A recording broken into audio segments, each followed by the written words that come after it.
Leandro, você compartilha.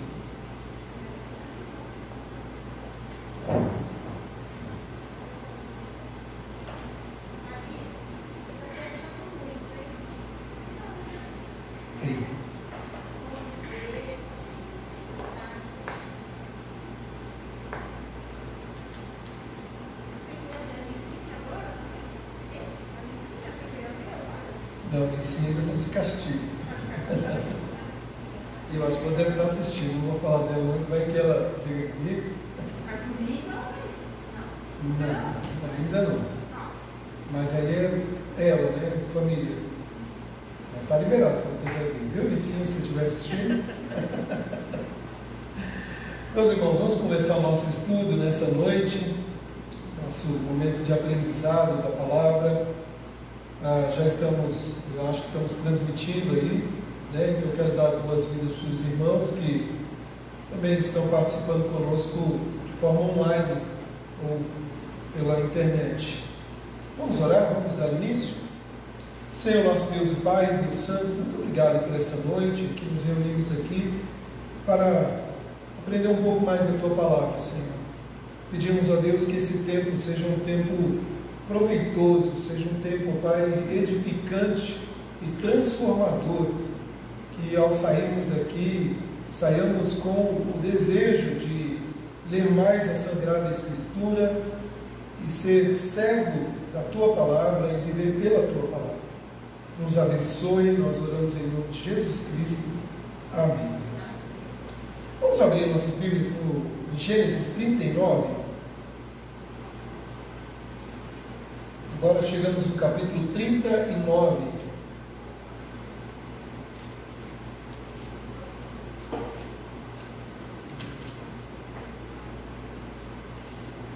E eu quero convidá-los apenas para ler neste momento, depois nós vamos ler todo o capítulo, o verso 2, Gênesis 39, versículo 2. Vamos ler mesmo assentados, vamos ler uma só voz? O Senhor era com José, que veio a ser homem próspero, e estava na casa do seu senhor egípcio. O Senhor era com José, que veio a ser homem próspero. Eu vou colocar uma canção aqui, particularmente eu gosto muito da letra dessa canção, e eu gostaria que você pudesse refletir um pouco nessa canção, e logo em seguida já vamos dar prosseguimento no nosso estudo.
estava hoje relendo o texto, né, agora à noite, e me veio essa canção na mente, né? O que é um sucesso verdadeiro? Porque o mundo corre em torno de sucesso, de empoderamento, né, que é a palavra do momento, mas o mundo passa tão velozmente, tudo acaba. E hoje nós vamos falar com esse tema aqui, o verdadeiro sucesso. E qual é o verdadeiro segredo do sucesso, ou de ser próspero, né? Conforme nós vemos hoje as teologias aí modernas que só pregam um sucesso como um fim do homem, né? Você tem que ter posses, você tem que estar no topo, tem que ser bem reconhecido. Cada um de nós, eu coloquei aqui para nós, cada um de nós deseja ter sucesso na vida. E quando falo em sucesso, é no casamento, na família, ver os filhos bem encaminhados, você ter uma casa, você trabalhar e conquistar os seus bens. Não há nenhum problema nisso. Isso não é pecado trabalhar, viu? Não é pecado trabalhar. Vou falar para algumas pessoas que não é pecado trabalhar. Mas se queremos o verdadeiro sucesso, é crucial elaborar uma definição bíblica do termo. Caso contrário, você será como alguém que subiu a escada do sucesso apenas para descobrir que ela estava encostada na parede errada. Ou seja, gastou inteiramente sua vida, mas chegou um dado momento e reconheceu que é meramente correr atrás do vento, como diz Salomão, né, em Eclesiastes, ou seja, é vaidade. Sabe, quando nós olhamos, né, para esse termo, sucesso, a nossa cultura, ela, assim como outras culturas, ela define sucesso principalmente em termos financeiros. Acrescenta talvez a ideia de poder, de fama, de felicidade, mas como crentes, nós vemos que tudo isso é mera falácia. Como crentes, nós olhamos para tudo isso e percebemos que a famosa teologia da prosperidade, porque Deus está com você, Ele tem que te abençoar, Ele é obrigado, é falácia. Porque nós sabemos que passaremos por aflições, por lutas, e muitos pastores sucumbem à definição como sucesso é pastorear uma igreja grande, é ter um carro do ano. Muitos líderes cristãos aí, até os fiéis, têm caminhado nessa linha. Não, ter sucesso é escrever muitos livros. Mas quando nós olhamos para o capítulo 39 de Gênesis, nós percebemos, e aí eu vou substituir a palavra sucesso aqui por prosperidade, nós vemos a história de alguém que foi próspero, José. E José para nós é uma história inspiradora e um modelo, numa época como a nossa, que necessita tanto de modelos, principalmente na juventude. Bom, vamos para o capítulo 39, né? Primeiro, começando aqui, o capítulo 39 é um contraste, né? Que contraste tem o comportamento e o caráter comparado ao que vimos na semana passada, o caráter de Judá no capítulo anterior. Deus tem sempre pessoas fiéis lhe servindo, mesmo em épocas em que o pecado parece deixar tudo obscuro. Então, se você pegar e ler só o capítulo 38 de Gênesis, nós podemos dizer, olha o que o ser humano é, no que se resume o ser humano. Mas aí Deus mostra que há um remanescente fiel, ainda que não usando esses termos, mas há alguém numa sociedade que pagou um preço.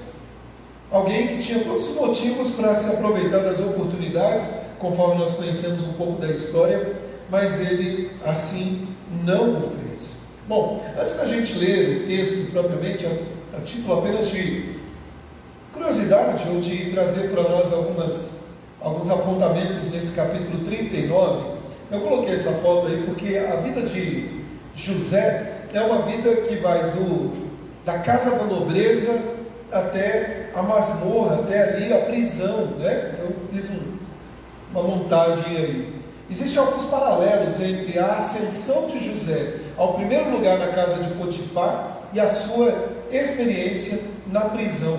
E se você olhar atentamente o capítulo 39, você vai observar isso. Eu fiz alguns destaques para nós aqui, depois nós vamos ler o texto. Olha só, versículo 2, o Senhor era com José. Versículo 21, o Senhor era com José. Condições diferentes. José estava na casa de Potifar, no versículo 2. No versículo 21, onde que José estava? Na prisão. Eles foram mandados para a prisão. Depois, versículo 4, então José achou graça aos olhos de Potifar. Versículo 21, o Senhor lhe deu graça aos olhos do carcereiro Mor. Ainda, os paralelos aqui, verso 4, Potifar o constituiu superintendente de sua casa, e tudo lhe confiou, tudo que ele possuía, colocou sob o seu comando. E aí no verso 22, e o carcereiro Mor, o chefe, confiou à guarda de José todos os presos que estavam na cadeia, de modo que tudo que foi feito lá, ele foi responsável por isso. E ainda, verso 6, com José ali, ele não se preocupou com nada, Potifar, exceto com a comida que ele comia. Verso 23, o carcereiro não supervisionava nada sob a guarda de José. E para terminar, versículo 3, Potifar viu que o Senhor estava com ele e como o Senhor lhe fez prosperar tudo o que ele fez. E o verso 23, o carcereiro Mor também carregou José, porque viu que o Senhor era com ele. E tudo que ele fez, o Senhor fez prosperar. Então você percebe que do começo ao fim, condições totalmente antagônicas, diferentes, contrastes, né? Ainda que ele era um escravo, mas um escravo na casa de Potifar, numa condição, e ali como prisioneiro, o Senhor era com ele. O Senhor estava abençoando. E aqui a gente já começa então na nossa leitura com isso, com essa afirmação. A bênção de Deus não está necessariamente relacionada à circunstância favorável. Nós temos uma tendência de dizer assim, não, eu estou sendo abençoado. Por que você está sendo abençoado? Porque já tive um aumento no trabalho, comprei um carro novo, casei, estou com uma casa nova, estou com isso, está tudo em paz. E vamos aproveitar a época que nós estamos vivendo. Talvez alguém possa ter dito assim, mas 2020 foi um ano de castigo, Deus o abençoou. Só que independente da circunstância, nós precisamos entender que a bênção de Deus não está relacionada só com uma circunstância que aos nossos olhos é favorável. Deus está presente em todas as circunstâncias. Vamos ler o verso de 1 a 6, e aí nós vamos fazer a leitura de maneira alternada, da forma como nós temos feito, tá bom? Mesmo assentados. José foi levado ao Egito e Potifar, oficial de Faraó, comandante da guarda egípcio, comprou-o dos ismaelitas que o tinha levado para lá. O Senhor era com José e viveu a ser homem próspero e estava na casa do seu senhor de Egito. Vendo Potifar que o Senhor era com ele e que tudo o que ele fazia o Senhor prosperava em suas mãos, dobrou José mercê perante ele, a quem servia, e ele o pôs no mordomo de sua casa, e lhe passou às mãos tudo o que tinha. E desde que o fizera mordomo de sua casa e sobre tudo o que tinha, o Senhor abençoou a casa do egípcio por amor de José. A bênção do Senhor estava sobre tudo o que ele tinha, tanto em casa como no campo. Potifar tudo o que tinha confiou às mãos de José, de maneira que, tendo por mordomo, de nada sabia, além do pão com que se alimentava. José era formoso de porte e de aparência. Bom, então aqui a gente já começa afirmando o seguinte: o verdadeiro sucesso é ter a bênção de Deus na sua vida. Então, quando você pensar em termos de prosperidade, ser próspero é contar com a bênção de Deus, em toda e qualquer circunstância. E eu gostaria de fazer alguns destaques aqui no texto que nós acabamos de ler. Primeiro, o texto começa nos situando. Nós terminamos o capítulo 37, se você olhar lá, dá uma olhadinha na sua Bíblia, ele termina dizendo assim: entre mentes, os midianitas venderam José no Egito a Potifar, oficial de Faraó, comandante da guarda. E aí o verso 1 do capítulo 39, quase verso 37, para nos situar, ou seja, agora, lembra que na semana passada eu falei que tinham dois eventos paralelos ao mesmo tempo aí funcionando. Judá, com todo o enredo do capítulo 38, e agora nós temos aqui a história de José. E aí nos situa aí que ele foi vendido lá, e Potifar comprou um alto oficial, comandante da guarda, e aí o texto de José, que veio a ser homem próspero. José foi mais abençoado por Deus, ou mais bem sucedido? Aí alguém pode perguntar, quando ele estava na casa de Potifar, ou quando ele estava na prisão? E eu coloquei uma nota para nós dizendo o seguinte: em ambas as circunstâncias, em ambos os fatores, Deus estava trabalhando na vida do seu servo. Então não podemos dizer que José contava com a bênção de Deus só porque estava na casa de Potifar, ou porque estava na prisão. Na verdade, Deus estava com ele, estava abençoando José. Nós estamos enganados quando pensamos que quando tudo está indo bem, Deus está nos abençoando, mas quando as provações ou os problemas surgem, o Senhor retirou a sua bênção. Tiago nos diz: tende com motivo de grande alegria. O quê? O passardes pelas coisas boas desta vida? Não, o passardes por muitas provações. Romanos capítulo 8, verso 28 diz: sabemos que todas as coisas cooperam para o bem daqueles que amam a Deus, daqueles que são chamados segundo o seu propósito. Sabemos que todas as coisas cooperam, não serão só circunstâncias favoráveis, mas até aquelas que nós julgamos ser pesadas. É interessante porque as circunstâncias de José na prisão era tudo menos favorável. Mas esse destaque do verso 3, o Senhor era com José e veio a ser homem próspero, independe da circunstância. Deus estava com José.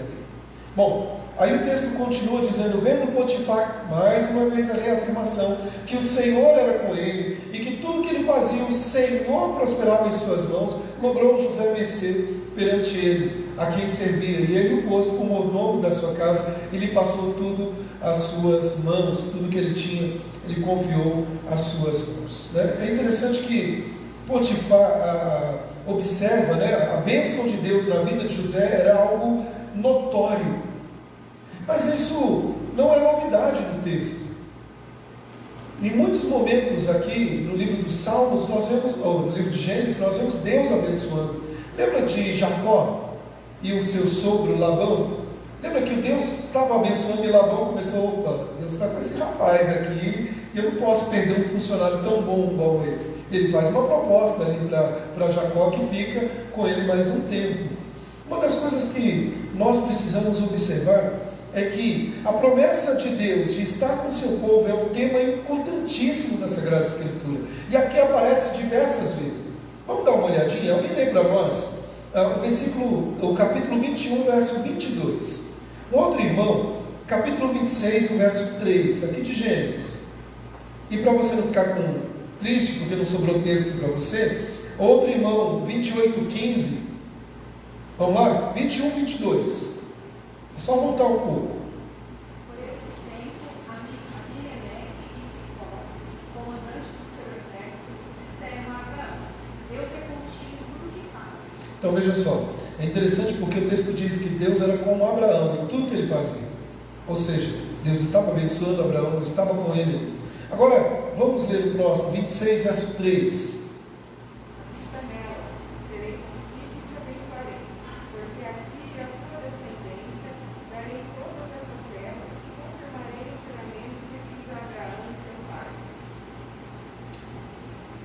No caso aqui, Isaac, Deus afirmando: eu sou contigo. Próximo texto, 28, 15. Eis que estou contigo, e te guardarei por onde quer que fores, te farei voltar a esta terra, porque te não desampararei, até cumprir eu aquilo que te hei referido. Deus aqui afirmando a Jacó, quando ele aparece, diz: eu sou contigo. Alguém abre para nós 31, 3.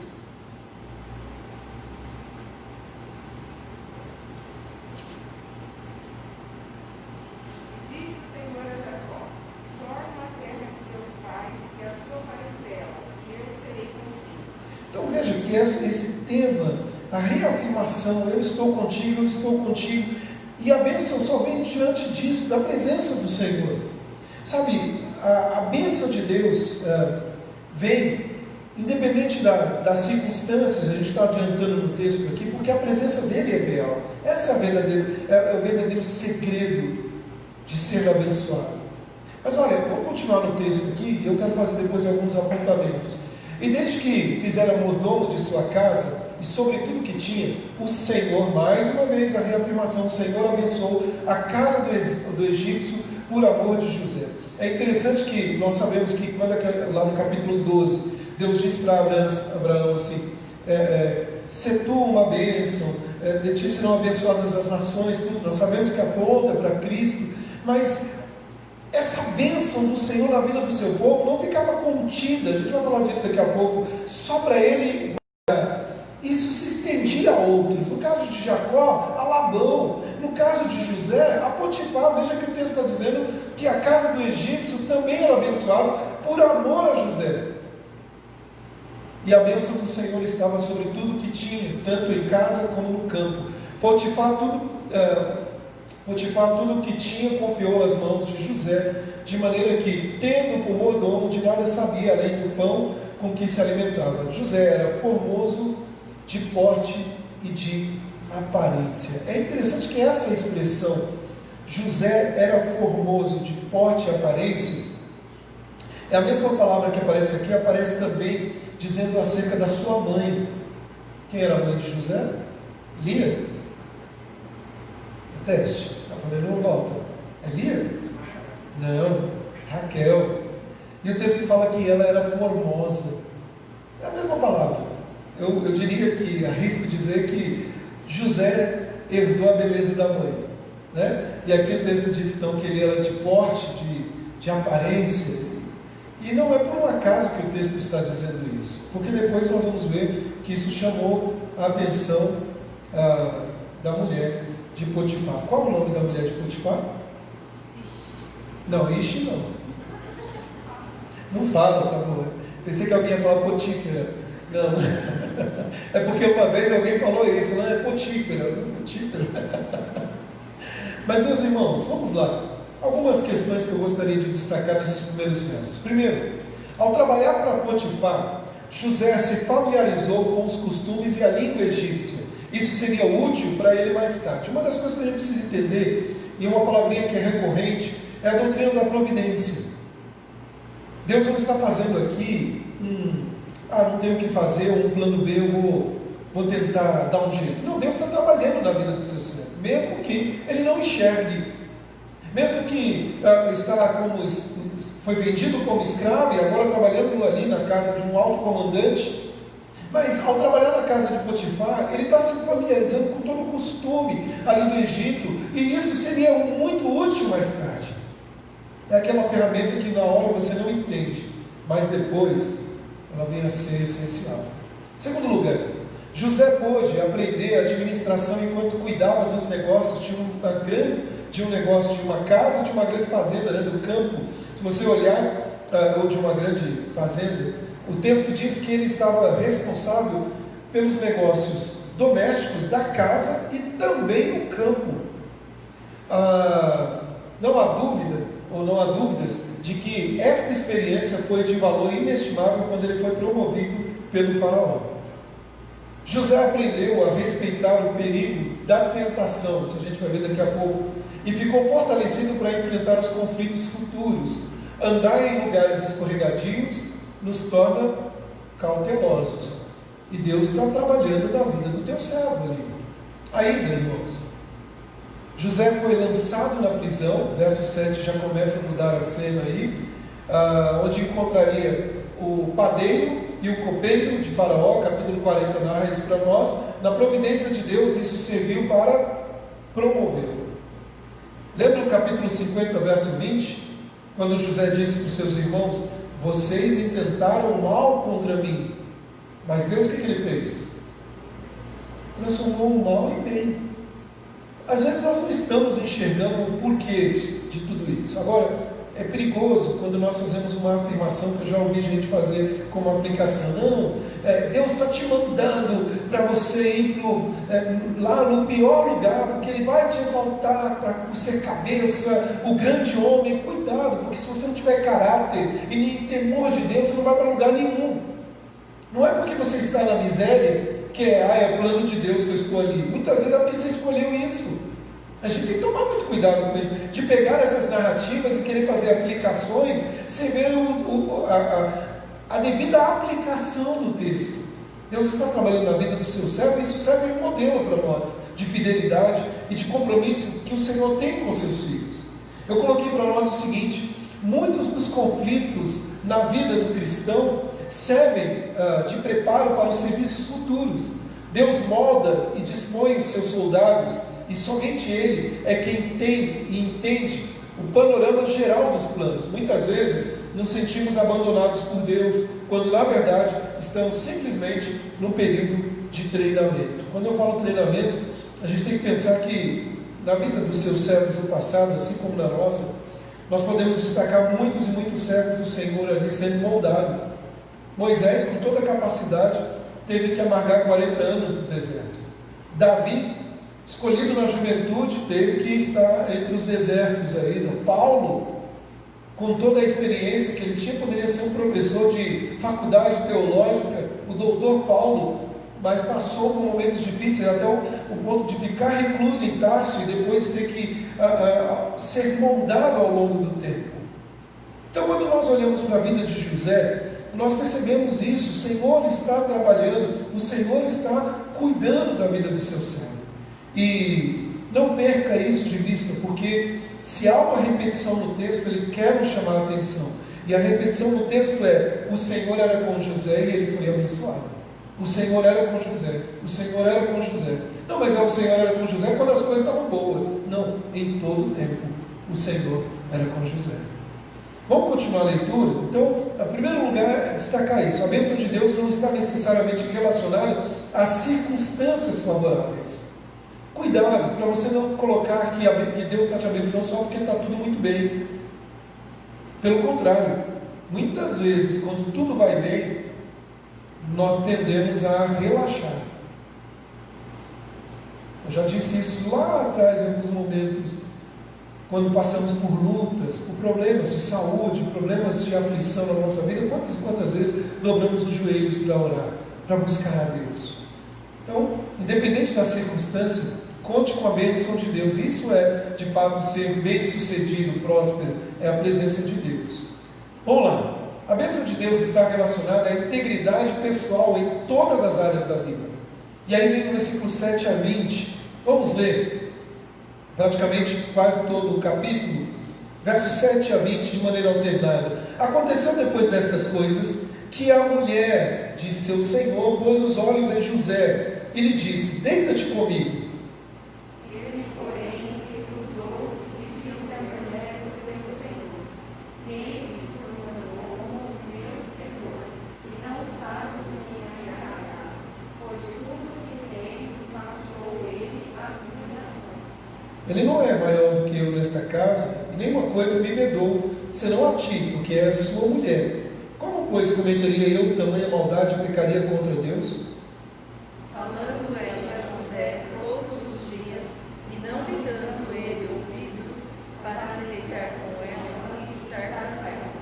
Sucedeu que, certo dia, veio ele à casa para atender aos negócios, e ninguém dos de casa se achava presente. Então ela o pegou pelas vestes e lhe disse: deita-te comigo.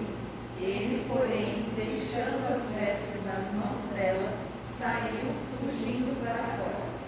Vendo ela que ele fugira para fora, mas havia deixado as vestes nas mãos dela, Chamou pelos homens de sua casa e disse: vede, trouxe-nos meu marido, este hebreu, para insultar-nos. Veio até mim para se deitar comigo, mas eu gritei em voz alta. ouvindo ele que eu levantava a voz e gritava, deixou as vestes ao meu lado e saiu fugindo para fora. Conservou ela em si as vestes dele, até que seu senhor tornou a casa. Então lhe falou segundo as mesmas palavras e disse: o servo hebreu que nos trouxeste veio ter comigo para insultar-me.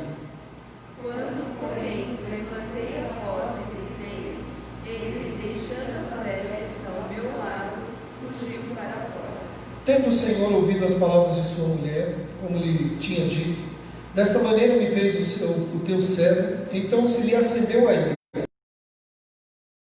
José o tomou e o lançou no cárcere, no lugar onde os presos do rei estavam encarcerados. Ali ficou ele na prisão. Meus irmãos, até o verso 20.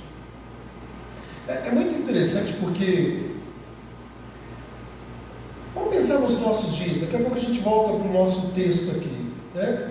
Se você veio a Deus pela fé em Jesus Cristo, pelo chamado do Senhor na sua vida, portanto, sabe que seus pecados estão perdoados em Jesus Cristo, né, pelo sangue de Cristo, e está vivendo com a consciência limpa, mesmo sabendo que você é pecador, então você também sabe que a mão de Deus está na sua vida, mas isso não significa que não há mais nada a experimentar no Senhor. Uma das coisas que nós vemos nos nossos dias, e eu arrisco aqui que alguém pode ler um texto como esse e dizer assim, como José é bobo, né? O que é só se deitar com a mulher de Faraó? Que oportunidade de ouro! Todo mundo faz isso, mesmo sendo crente. Sabe, queridos, integridade. É interessante porque quando nós olhamos para esse texto, uma das palavras que me vem à mente é o seguinte: a atitude certa é fundamental para a integridade. Não basta simplesmente José saber que Deus estava abençoando e estava com ele. É necessário ter a conduta correta em tudo que fazemos. Por isso chama a nossa atenção que a bênção de Deus está aí em todas as áreas da nossa vida e está relacionada também com a integridade da maneira como nós nos portamos. Sabe, queridos, muitas e muitas pessoas têm a tendência de pensar assim: poxa, eu tenho sido bom, portanto Deus deve me abençoar, poupando-me das circunstâncias adversas, porque eu sou bonzinho, eu sou crente, eu fui salvo por Jesus. Quando na verdade nós deveríamos pensar o contrário. Nós deveríamos pensar o seguinte: pelo que eu sei, eu confessei todos os meus pecados e não há nada entre mim e Deus, entre mim e qualquer pessoa. Mesmo assim, eu ainda sou um pecador depravado. Pela depravação total, eu ainda sou pecador, falho, e preciso vigiar minhas ações, e preciso tomar cuidado com a maneira como eu me porto. Sabe, José poderia ter desenvolvido uma atitude ruim. José poderia ter simplesmente, nesse momento aqui, colocado uma certa revolta. Foi vendido pelos seus irmãos. Já começa por aí. Ele poderia fazer a coisa relaxadamente. Ele tinha sido terrivelmente maltratado por eles. Depois de alguns anos, ele finalmente superou, né, subindo aí. E eu falo que a vida de José é essa gangorra. Ele subiu um pouquinho no patamar, na casa de Potifar. Ele obedeceu ao Senhor. O texto bíblico mostra para nós que ele resistiu à esposa de Potifar, mas mesmo assim, por causa da sua integridade, ele foi mandado para a prisão. Olha, eu rapidamente quero passar por esse texto, olhando apenas para os destaques aqui. Veja que a preocupação de José ao ser ali tentado pela esposa de Potifar é dupla. Veja que ele diz o seguinte: como pois eu cometeria tamanha maldade, é um ponto, contra o meu Senhor que me confiou todas as coisas, e acima de tudo, pecaria contra Deus. Eu lembro na matéria de ética cristã, na época de seminário, um aspecto que me chamou muito a atenção é que quando nós pecamos, nós temos aí ego próximo e ego Deus. O que significa isso? Ego. Quando eu peco simplesmente e ninguém sabe, eu atentei contra mim mesmo. Algo que ninguém sabe eu fiz. Ego próximo, quando eu peco contra o meu próximo. E ego Deus é quando eu falho, seja comigo ou com o meu próximo. Todo e qualquer pecado é uma ofensa contra Deus. Toda e qualquer ação, ela deve estar em tese o seguinte: eu estou falhando contra o Senhor. E o pecado começa, e é contra o Senhor. Ainda que podemos ofender ao próximo, principalmente contra o Senhor. Veja que José faz uma distinção e ele mostra isso. É interessante aqui, porque me lembra aquilo que o salmista diz: pequei contra ti somente, e fiz o que é mal, lá no Salmo 51, contra os teus olhos. Sabe, que ele estava aqui consciente de que a sua transgressão, além de ser uma ofensa àquele que lhe confiou todas as posses em suas mãos, acima de tudo, era contra Deus. E a gente precisa começar a pensar sobre isso quando pecamos. Porque às vezes nós falamos assim: mas é só um pecadinho. Não, todo pecado é uma ofensa contra Deus. É contra o Senhor. Mas o texto continua, né? E eu fiz um outro destaque aqui, falando ela a José todos os dias, e ele não lhe dava ouvidos. Algumas traduções, eu li uma tradução interessante hoje, dizia o seguinte: que ela falava todos os dias e ele dava um jeito de fugir dela, ele escapava. José não só não dava ouvidos, ele evitava. É interessante porque me lembra também o texto quando Paulo diz a Timóteo para evitar, para fugir da aparência, né, das paixões da juventude. Sabe, eu estou coçando aqui para não adiantar algo que eu quero comentar daqui a pouco. Deixa mais para frente. Então ela todos os dias ficava ali na orelha dele para se deitar com ela, e ele fugia, né? Até que um dia ele chega na casa e não tinha ninguém. Eu particularmente acho que ela armou ali um plano. O texto não diz, mas não tinha ninguém na casa. Ela falou assim: gente, eu poderia comprar alguma coisa, eu quero ficar sozinha. E ela armou toda a tocaia aí para José. E aí ele fugiu, literalmente fugiu. Essa ideia do texto de fugir é fugir do mal, fugir das paixões mesmo pecaminosas. E aí o texto mostra para nós que ela viu que ele tinha fugido e armou então a continuação aí. E olha como a mulher aqui é astuta, né? Eu imagino que a esposa de Potifar não era uma mulher feia em termos de aparência, não sabemos, mas por ser a esposa desse alto comandante, né? E aí ela chama todos, porque ela precisava de pessoas para testemunhar. Primeiro ela fala para os funcionários. E uma das coisas que na leitura do texto me chama a atenção é que ninguém deu crédito. Que sentido? Ninguém foi lá brigar com José, porque alguns comentaristas acham que essa era até uma prática comum entre os egípcios, então aquilo nem era uma ofensa. Se deitar com um escravo. E aí tem pessoas que dizem até que é possível que Potifar, e a gente vê isso no texto, que ele mesmo não acreditasse tanto na sua esposa. Por quê? Porque ele não matou José. Ele jogou José não numa prisão, ainda que a prisão era ruim, não numa péssima prisão, mas a prisão onde o rei também mandava os prisioneiros ali, copeiros, que estavam ali, pessoas mais próximas do rei ou dos comandantes. Então, é interessante porque a esposa de Potifar arma toda essa cena, e aí ele foge, né, e ela pega a veste dele, até que então seu senhor tornou para casa. E veja que essa expressão que ela usa, né, ele veio aqui me insultar, esse hebreu, já começa já havia esse desprezo, esse hebreu veio me insultar. Depois ela repete isso também para o seu senhor. E aí, se lhe acendeu a ira, como eu disse, algumas pessoas não, há uma dúvida, ok, a ira contra José, mas a ira contra José, será que não seria digno e passivo de morte? Era só um escravo. Lógico, nós sabemos que a providência de Deus estava ali. Mas talvez que essa ira, pensando, não se estende também à sua mulher. Será que a fama dela já não era duvidosa? São só especulações ao texto. Mas aí, a pergunta é: e agora, José? Lembra dessa expressão aí? Raimundo Nonato, o poeta, é isso? Quem fala isso? Carlos Drummond de Andrade, naquele poema muito conhecido, principalmente na escola. E agora, José?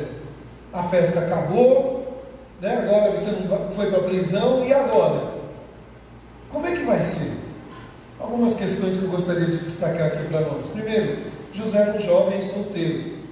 Sabe, uma das coisas que nós podemos ver no texto aqui é mais ou menos a idade de José. Possivelmente ele tivesse aí em torno de 26, 28 anos. Então já havia passado um tempo. Ele foi vendido como escravo em torno de 17 anos de idade.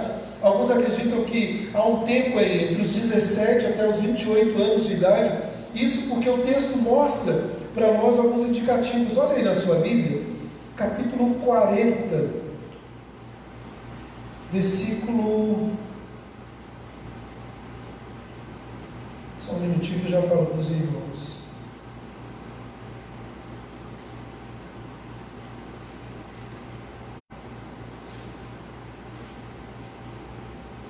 Eu achei isso de manhã, peraí.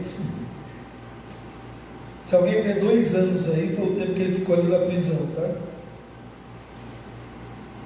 41, tá? É no capítulo 41? Passados 2 anos completos. Isso, obrigado. Eu falei 40, mas é 41. Passado 2 anos completos, o faraó teve um sonho. Ou seja, José permaneceu esses 2 anos aí, né, na prisão. O que é interessante também observar é que, avançado um pouco mais, no texto mostra a idade de José. Nesse capítulo 41.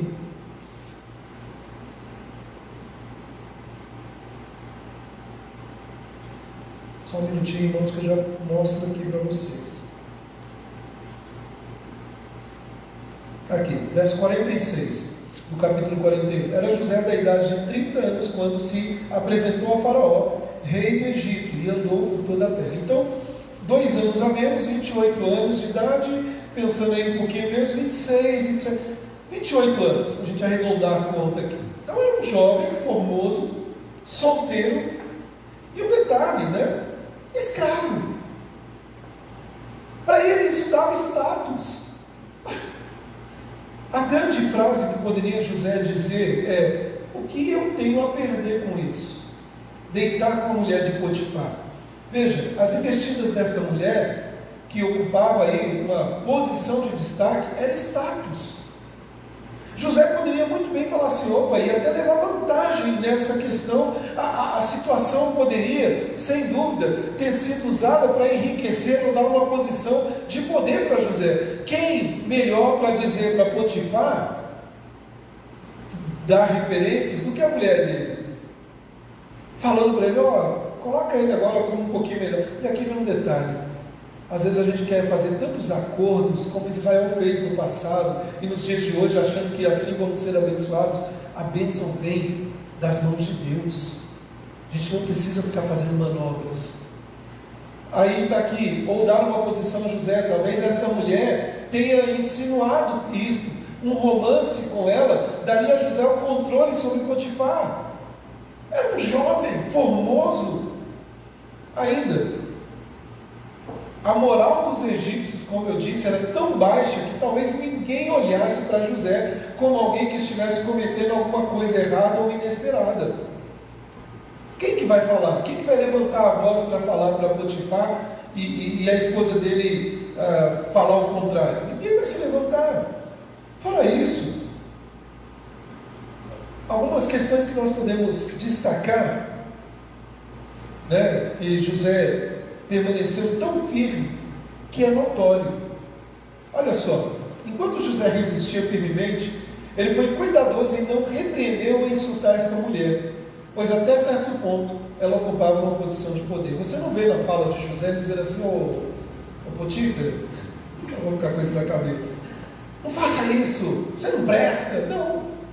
Veja que ele foi respeitoso. E ela diz que ele a insultou, ou seja, usou da mentira, mas José foi respeitoso ali, José até aqui foi cuidadoso. Ele reconhecia o adultério como roubo daquilo que pertencia a outro homem, quando ele afirma: não posso cometer tamanha maldade. Porque às vezes pensamos no adultério como uma transgressão, é um mandamento que Deus colocou para nós, mas é roubo, é cobiçar. É querer tirar algo que não nos pertence, cometer tamanha maldade. Êxodo 20, 17, alguém pode ler para nós?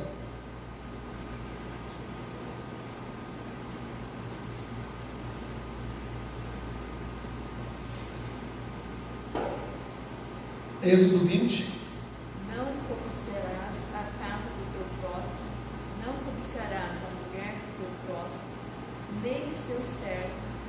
sua serva, nem o seu boi, nem o seu jumento, nem coisa alguma que pertença ao teu próximo. Vocês perceberam que José estava ali numa posição privilegiada? Porque não era só a mulher de Potifar. O Senhor confiou a José todos os bens, menos a esposa. Ele poderia simplesmente falar, não, eu quero tudo. Mas mesmo assim, ele percebe que e ele reconhecia que o adultério era um grande pecado contra Deus. Ele diz, é interessante porque no verso 9 aqui, ele usa a expressão, como posso cometer tamanha maldade e pecaria contra Deus. Ou seja, José temia a Deus e se afastava do mal. Porque não adianta a gente simplesmente falar assim, eu temo a Deus, mas eu estou aqui do lado do mal, eu enfrento. Cai. São duas coisas que caminham juntas. E nós não podemos separar. Bom, ele não somente se recusou a ser seduzido por ela, como também flertar com a tentação. Muitos sucumbiram à tentação, não porque planejaram isso, mas porque não se desviaram do caminho mal. Tem muita gente que cai, não porque não tem capacidade para vencer, porque simplesmente não está vigiando suas atitudes, suas ações. Estão longe do Senhor e muito próximo do mal. Quando a tentação o assaltou, ele fugiu rapidamente. Que contraste foi a vida de José comparada com a vida de Judá e de seus outros irmãos, ou de outros aí. José era alguém que se desviava do mal, fugia da aparência do mal. Hoje em dia, tem muita gente que está dizendo que é crente, mas abraça a tentação. Já disse isso, acho que no domingo passado, não lembro ao certo. É triste você fazer a estatística e ver a questão da fornicação entre os jovens, do adultério, né, no seio da igreja.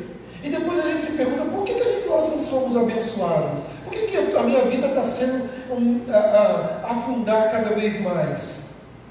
Porque eu estou longe do Senhor. E a bênção só vem quando eu estou perto do Senhor.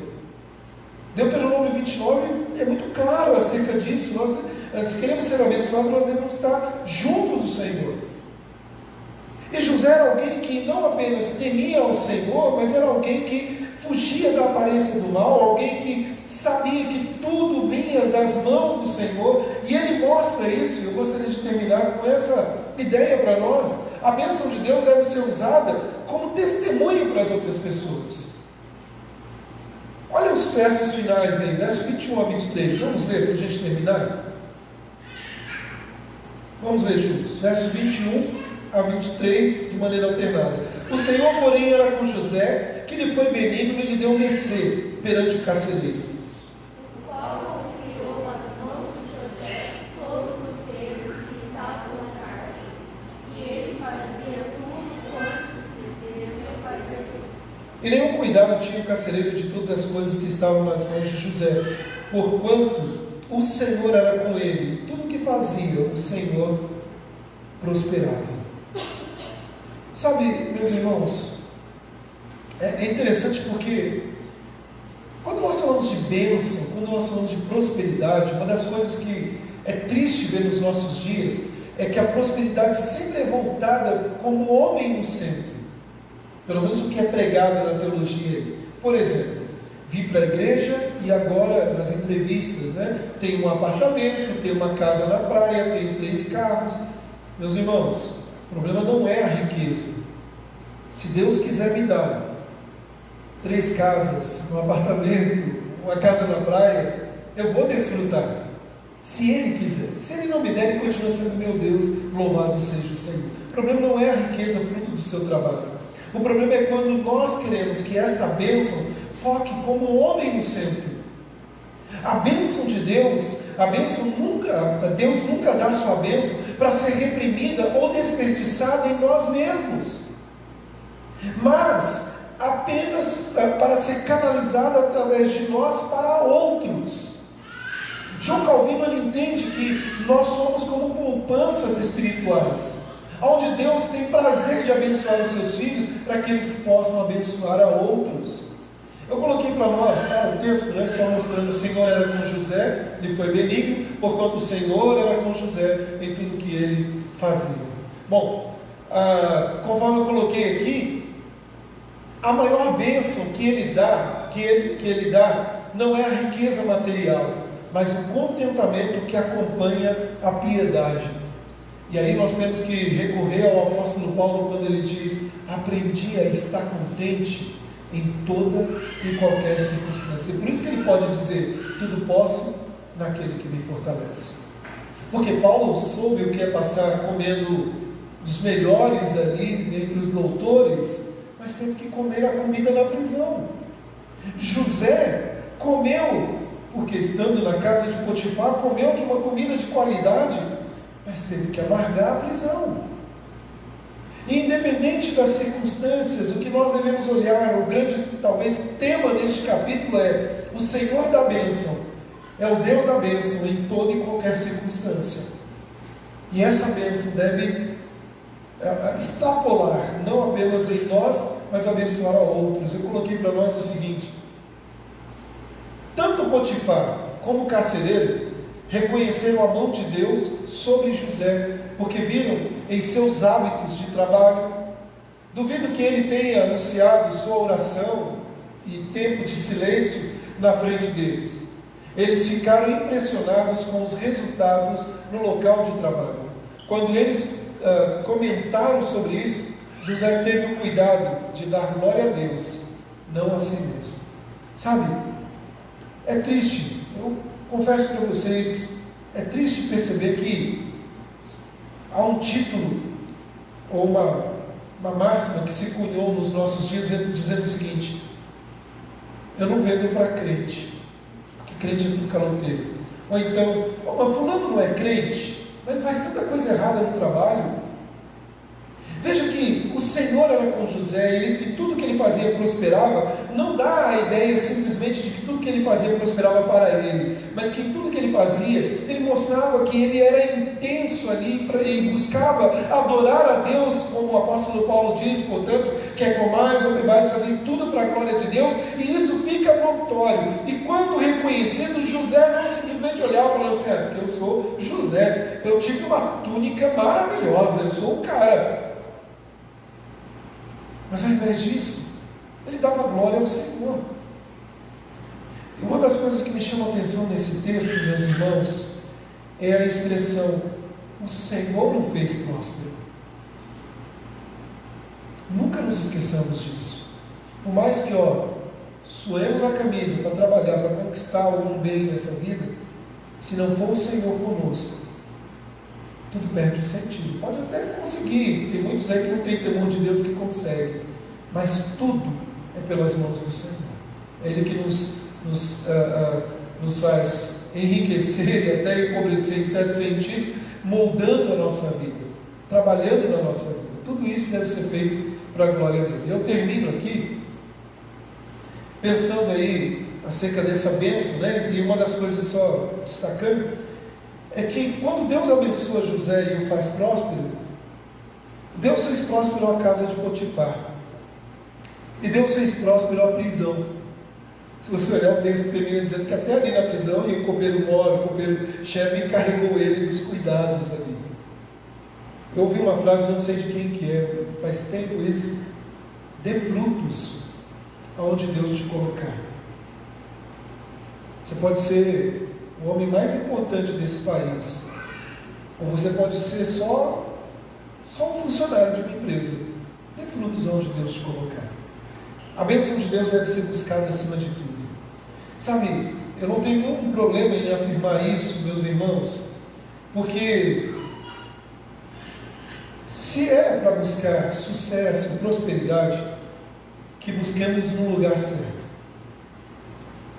Às vezes as pessoas confundem aquela ideia de que você tem que ser humilde, está diante de mim, não, eu sou assim, a Bíblia não nos fala para sermos assim.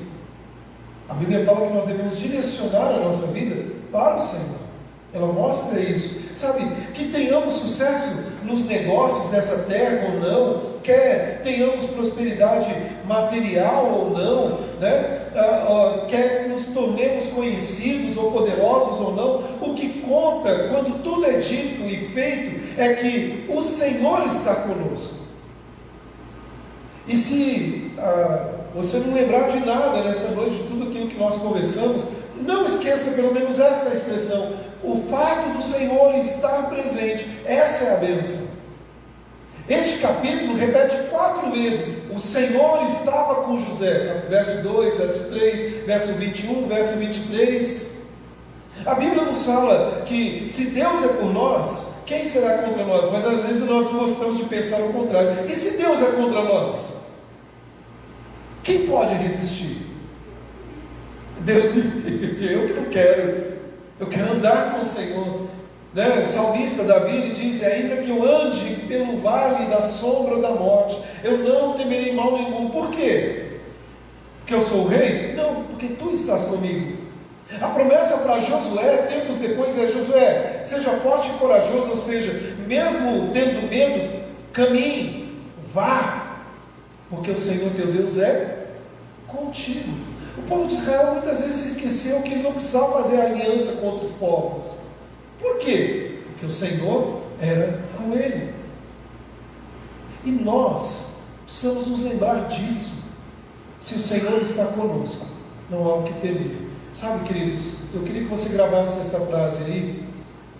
Antigamente eu gostava que a Maria tirava foto, agora nem foto não tira mais. Brincadeira, Maria. O verdadeiro sucesso não é onde você está, mas se Deus está com você, onde você está. Moisés, ele diz para o Senhor: se o Senhor não for comigo, eu não vou. O fato de José estar na casa de Potifar, ou num contexto diferente de uma prisão, não quer dizer que ele era mais ou menos abençoado em contextos aqui. Mas independente de onde ele estava, Deus estava com ele.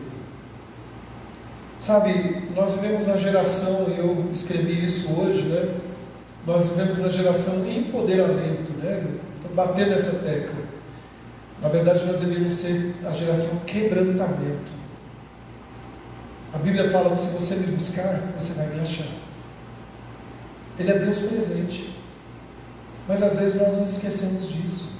E aí queremos fazer do nosso jeito. Imagine se José tivesse pensado o seguinte: já que não me resta mais nada, vou dar o meu jeitinho. E eu quero terminar com uma história. A história de um grande missionário chamado William Carey, missionário na Índia. E certa vez, essa foto é do William Carey, em destaque, e a outra foto é do seu filho, o Félix. E certa vez ele estava preocupado com a atitude do seu filho. Por quê? Porque o seu filho Félix, ele professou ser um crente, e ele fez um voto, ele fez uma promessa. Ele disse o seguinte: que ele ia se tornar um missionário. Mas ele, ao invés de se tornar um missionário, ele renegou os seus votos quando foi nomeado embaixador da Birmânia. E aí, preocupado com isso, o missionário William Carey, ele disse o seguinte: ore pelo meu filho, ore por Félix. Ele se degenerou em um embaixador do governo britânico, quando deveria servir o rei dos reis.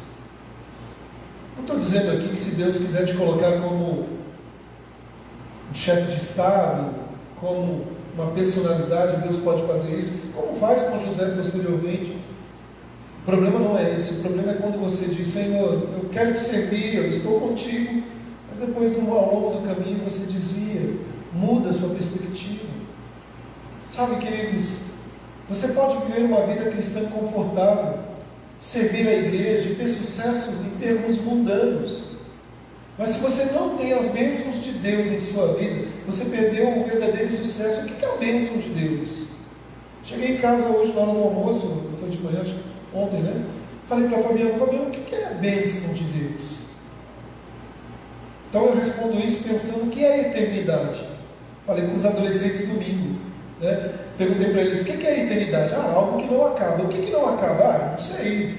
Aí eles falam: o mundo. Não, o mundo foi criado criada, um dia vai deixar de existir. Eu falei, a grande questão é a qualidade. Nós às vezes olhamos a questão da eternidade como tempo, e nós não devemos olhar a questão da eternidade, a questão temporal, porque imagina que você tem uma vida eterna que é um inferno. Eu não queria ter essa eternidade. Agora, em termos de qualidade, é um deleite, como a Bíblia nos oferece. E a bênção? A bênção é comer um caviar. Não sei, nunca comi, mas deve ser ruim. Ou ovo, é aquilo que você se contenta. E você pode dizer, que bênção, como eu sou abençoado. Eu não tenho um monte de bens materiais, mas eu tenho o Senhor na minha vida. Eu coloquei para nós aqui, queridos, o seguinte: o verdadeiro sucesso é quando se pode dizer de nós, quer estejamos na casa de Potifar ou na prisão, o Senhor está com aquele homem ou com aquela mulher. Sendo abençoados por Deus, seremos usados como seus canais para abençoar as nações por meio do Senhor Jesus Cristo. Eu te pergunto, você está satisfeito com a sua vida? Se sua resposta é não, por quê? Ah, pastor, porque eu ainda não tenho isso ou aquilo. Se você está satisfeito, vou usar aqui o método do Ivan, por quê? De novo, por quê? Você precisa dar a resposta disso. E a resposta é única. Porque eu tenho tudo. O que é tudo para você? Eu tenho o Senhor na minha vida. Sabe, meus irmãos, eu hoje termino então com um testemunho. Tem umas coisas que acontecem na vida da gente que a gente não entende. Eu tinha alguns alimentos para doar no carro. Falei para a Fabiana. E eu escrevi o seguinte: você já abençoou alguém hoje? Está lá no meu Facebook. Você precisa ser um canal de bênção para a vida de outras pessoas. Aí escrevi: você já abençoou alguém hoje? Terminei de escrever, passou uns minutinhos, estava aqui na igreja estudando de manhã, toco o interfone, um casal. O seu Lúcio, não era o Diácono Lúcio, uma senhora que eu estou tentando lembrar o nome, eu já lembro. E aí ela com uma bengalinha, quebrou o fêmur, ele, jeitão, sim, tal, e aí ele falou assim: pastor, ele tocou o interfone: pastor, eu não quero dinheiro, eu só estou pedindo um alimento. Eu fui na Câmara ver se eu podia distribuir folhetos, mas ninguém me dá emprego, a coisa está difícil. E eu falei: está difícil mesmo. A primeira atitude: o que eles vão fazer com esse alimento? Na minha cabeça estava isso. Segunda atitude: mas o que eles vão fazer, eu não sei, mas eu posso abençoar a vida deles hoje. Eu falei: eu tenho. E aí dei o alimento para eles, falei um pouco com eles, falei que ia orar pela vida deles, me apresentei como pastor da igreja. Mas o que eu estou querendo dizer com isso? Às vezes a gente acha que nosso dia está tão ruim porque Deus não está abençoando, Deus não está presente, quando na verdade Deus está com a sua providência trabalhando o tempo todo. Aprove ao Senhor que eu pudesse abençoar a vida daquele casal que talvez eu nunca mais vou ver. Aprove ao Senhor que José um dia fosse para a casa de Potifar e um dia fosse para a prisão, e nós vamos ver que depois ele vai lá para o alto escalão do governo. Deus faz isso. Mas isso aqui não é normativo, que você só vai passar pela bênção porque você passou pela miséria no passado, ou porque a vida é só miséria. Tem gente que passa pela vida sem passar problemas, e Deus abençoou. Mas o que eu gostaria que você pensasse é nisso: o verdadeiro sucesso na vida não é ter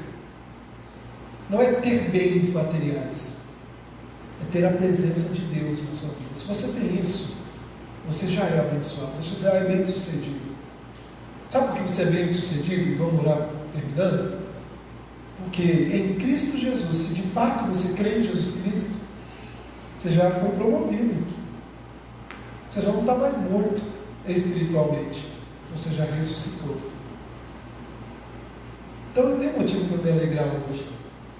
Meu dia foi terrível. Eu ouvi alguém dizer hoje isso. Olha, que dia terrível. Mas eu posso terminar o dia dizendo: como eu sou abençoado. Deus está na minha casa, está cuidando da minha vida. E se eu morrer? Pode ser que eu morra. Ainda assim estarei com o Senhor. Vamos ficar de pé? Senhor, obrigado, Pai, por esta palavra nesta noite. Vimos um pouquinho da vida do teu servo José. E que exemplo para a nossa geração de integridade, de temor a Deus e ao próximo. E acima de tudo, em considerar que se a boa mão do Senhor está conosco, nós já somos abençoados. Nós não precisamos de mais nada, ainda que o Senhor nos dá tudo, porque já temos este tudo que é o Senhor na nossa vida. Cuida dos meus irmãos em suas lutas, ainda que, ó Pai, diante de nós se apresente uma face totalmente pesada das circunstâncias, nós cremos pela fé que o Senhor é o Deus da providência, é o Deus soberano, e que nada escapa dos teus planos. Leva os teus filhos de volta para casa, nos abençoe, ó Deus, nesta noite, nos dando o conforto, a certeza de que estando num palácio ou numa masmorra, com o Senhor é céu ali. Nós oramos em nome do Senhor Jesus Cristo. Amém, Deus. Meus irmãos, Deus abençoe. Só lembrando que nossa assembleia domingo, às 9 horas, se puder chegar um pouquinho mais cedo. E antes de ir embora, dê um abraço no seu irmão, na sua família. E em você mesmo. Deus abençoe, querido.